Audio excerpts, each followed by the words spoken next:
I had no plans to become a photographer. But, I just borrowed a camera from my brother by chance, just to have fun with it. And the first picture I took of a baby donkey, which got published in London Times, half page. And that was the time, when my name was also printed and I got enough money from one photograph that I could go on for a month, So it was that kind of a thing, and it fascinated me. I said, my God, this is not bad at all, doing this kind of discovery through the camera, having fun with life, and yet, earning some money out of it.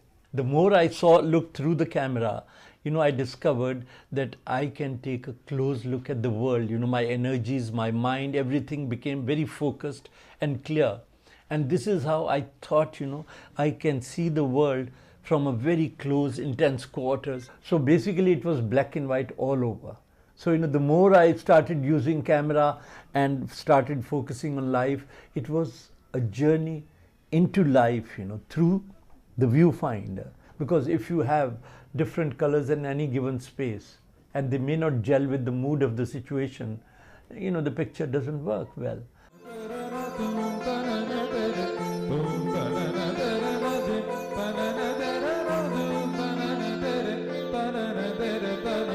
It all began in Delhi almost 40 years ago.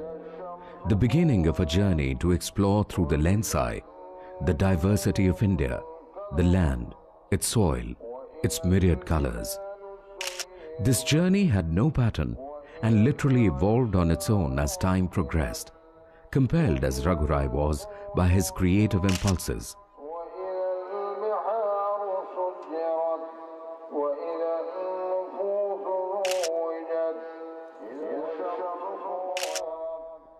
Raghu firmly believes that the photographer's job is to cut a frame-sized slice out of the world around him, faithfully and honestly, so that if he were to put it back again, life and the world would begin to move without a stumble. Photography at its best goes far beyond the style of an individual, like the spirit, the soul, and it need not always be explained. It is not so difficult to produce competent and good photographs now and again. However, it is the fire inside you that makes you thirsty. And quenching that thirst lies in digging deeper into the layers and complexities of everyday existence.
The stone structures are not mere wonderful pieces of architecture.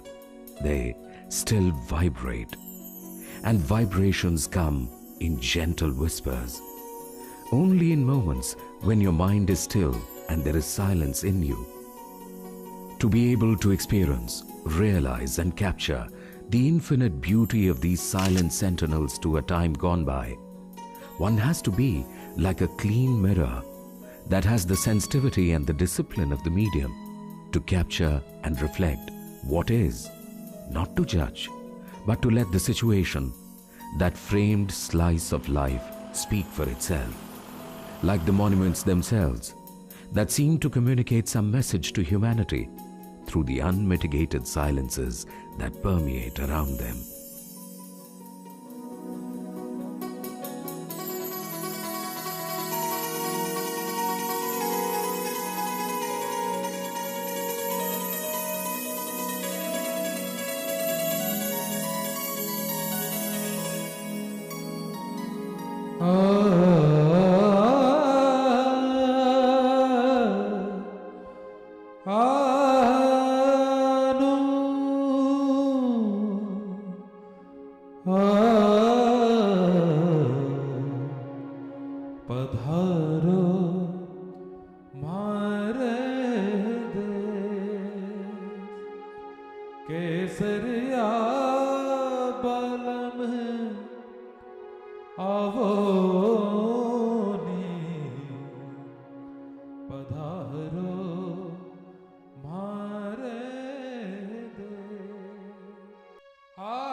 It is said, a good photograph is worth 1,000 words, but 1,000 words can be a lot of noise. How about some silence? A moment in space which is non-negotiable. Stories have been told and retold in many different ways through words and photographs, but silence happens rarely. Photography, even at this young age, has acquired a very specific and significant role to play especially, and that role cannot be replaced by another art form. A great master photographer once observed, "The purpose of photography is to explain man and to himself." In an ongoing journey, it is not unnatural for one to be driven by some inner compulsions to return to a familiar place or environment again and again. There are times when a spirit binds life, for even those who cannot express themselves in words have a way of sending you signals that drive you towards them, and you find something new, something more palpable than before, even in a familiar surrounding. Raghu believes all animate objects are seeking to convey something through gestures and movement, for life is never the same again at the same spot. Yet, it is always a spectacle unvisited before.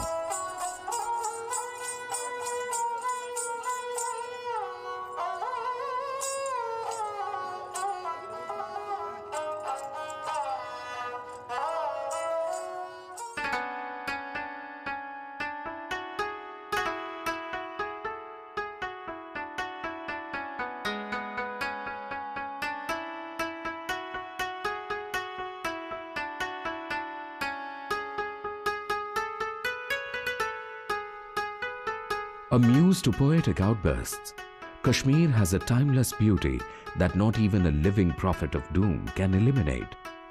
But unlike many others who find creative fulfillment only in nature, Raghu Rai's calling has been in situations that speak to him in human forms. For him, an expression tells 1,000 tales. Each wrinkle has a story to tell, and each story unfolds 1,000,000 myths.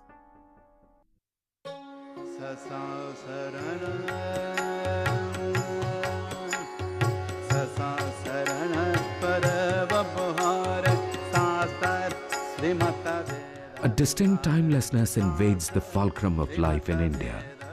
Several religions coexist, and they all celebrate life in all its manifestations. But there is something in Sikhism that sets it apart, and the best manifestation of it can be found in life around the famed Golden Temple in Amritsar, day in and night out, moment by moment. The barefooted vibrancy can be felt even in the melting of a candle.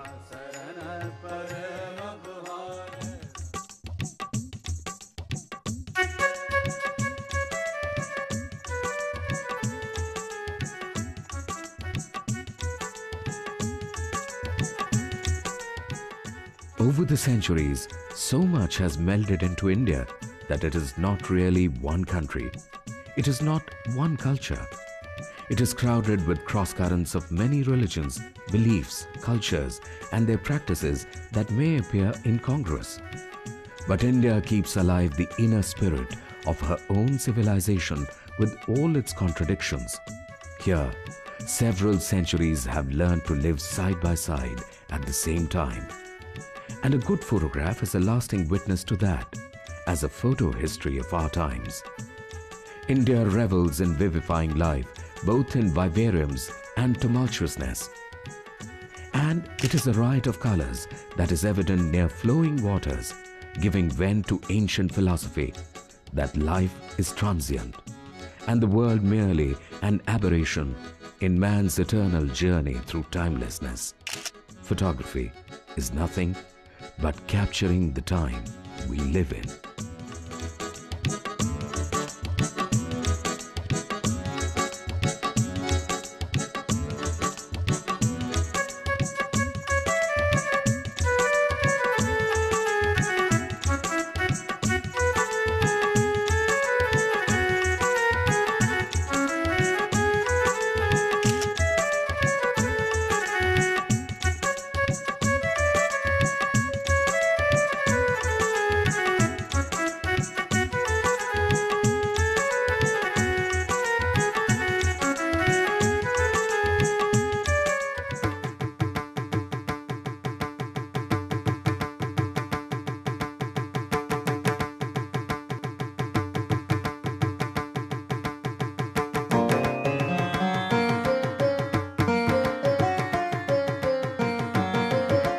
India is, for Raghu Rai, the whole world, an ocean of life, churning day in and day out.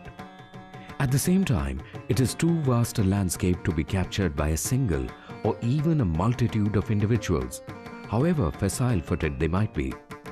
But every nook and corner haunts a photographer to instill in timelessness.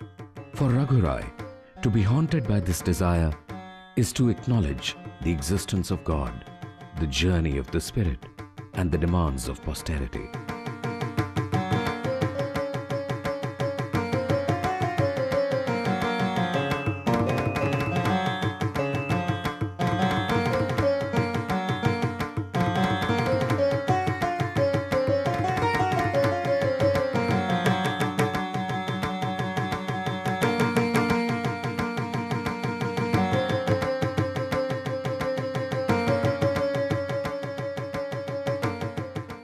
From mid-70s to early 80s, when color films were getting better, you could also get high-speed color films, and especially being in photojournalism, most of the big magazines in Europe were printing a lot of color photographs.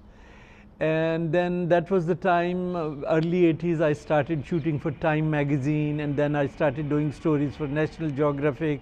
So it was to be done only in color.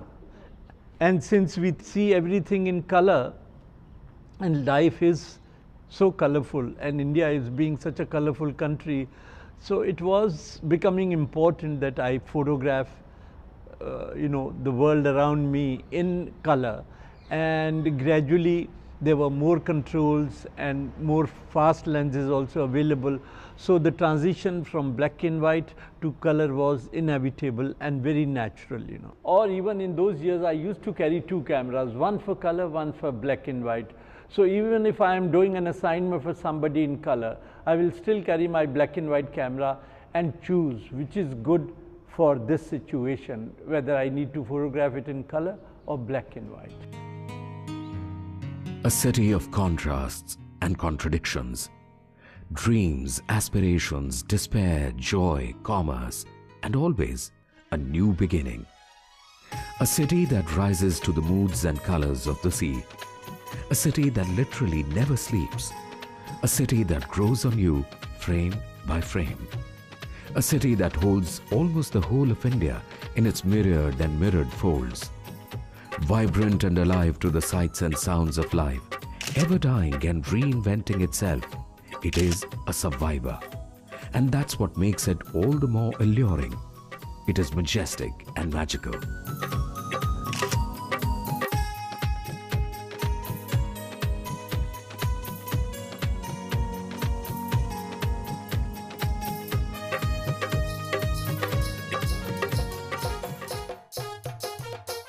Mumbai is widely regarded as a dream city, a city to which thousands throng every day with dreams unlimited, a city that cannot be shored, a blend of cultures and contrasting hues and slices of life.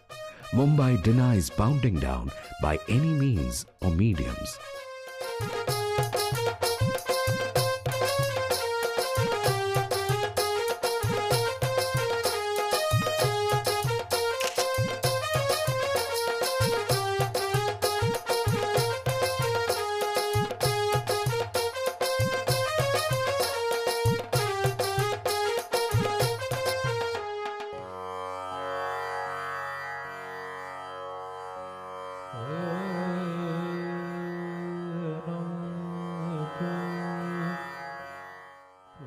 A celebration of life, sculpted in stone, aesthetically, and every stone impregnated with expectancy and deliverance.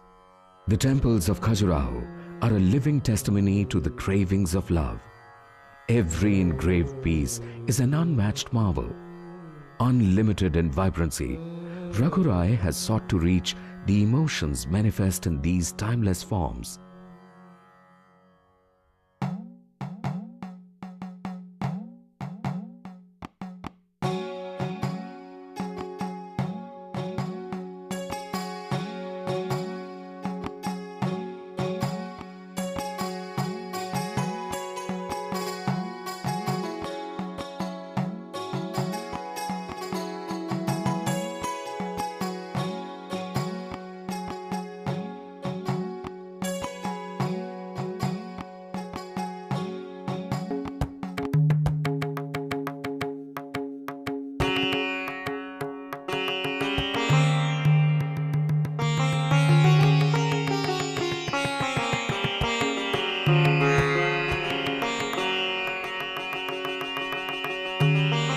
The times we live in are complex and multi-layered. The experience of India does not begin or end anywhere, and it opens up a much larger canvas to deal with. Kolkata has always been a big puzzle for Raghu, and that for him is the most engaging part of an unending experience. He feels Kolkata never seems to begin, and of course, it never seems to end.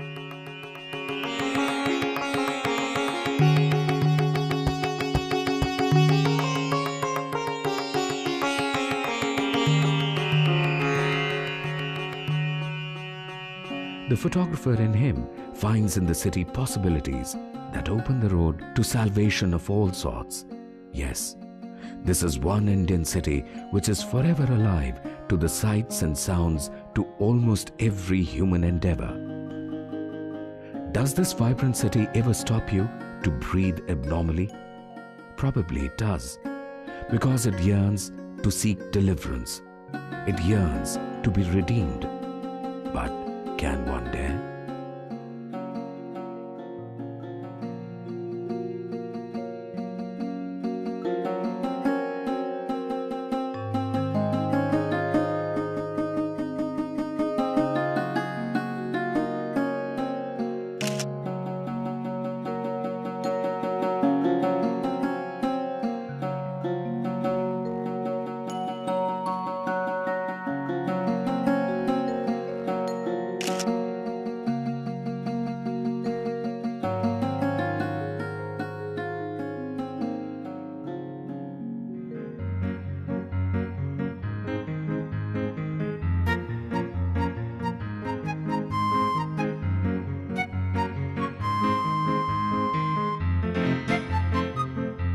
India's northeast has a unique culture.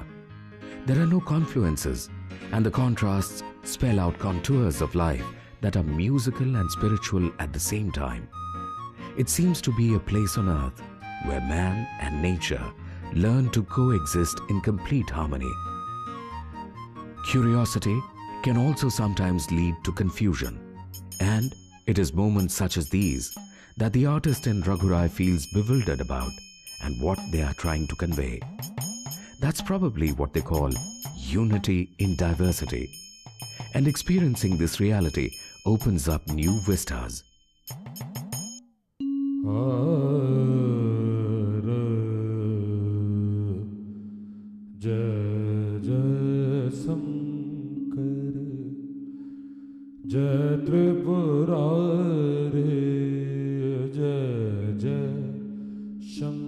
Varanasi, the confluence of all Indian cultures, the sublimation point, where the relevant and the irrelevant separate to merge again.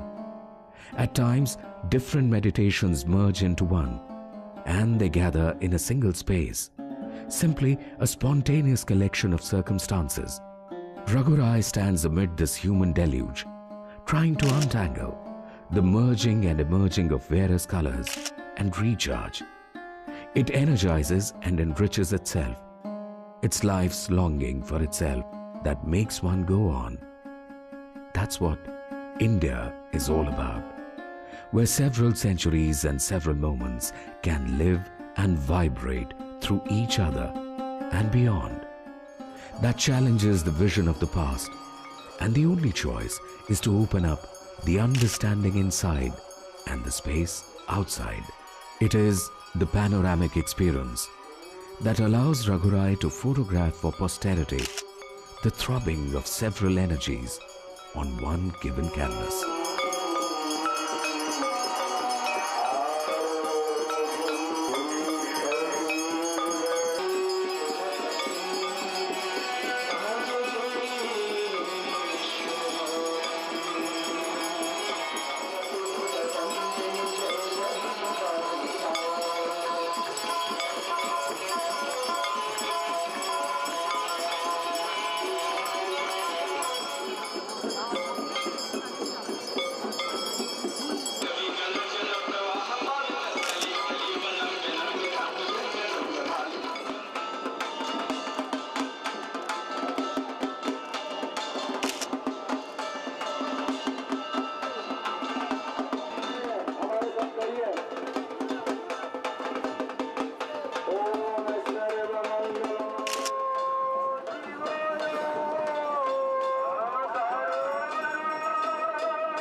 India being a multicultural, multi-religious society, and India being a land of many varied landscapes like Himalayas and the deserts and the backwaters and the valleys, and India being an ancient culture where so many centuries have learned to live side by side at the same time. So I thought the experience of India is not enough when you say I have captured a moment in space, because in India so many moments live at the same place at the same time. So a panoramic image of India where several moments are living together at the same time became a necessity, and this was born out of that urge to capture much more, because India is a horizontal experience for me.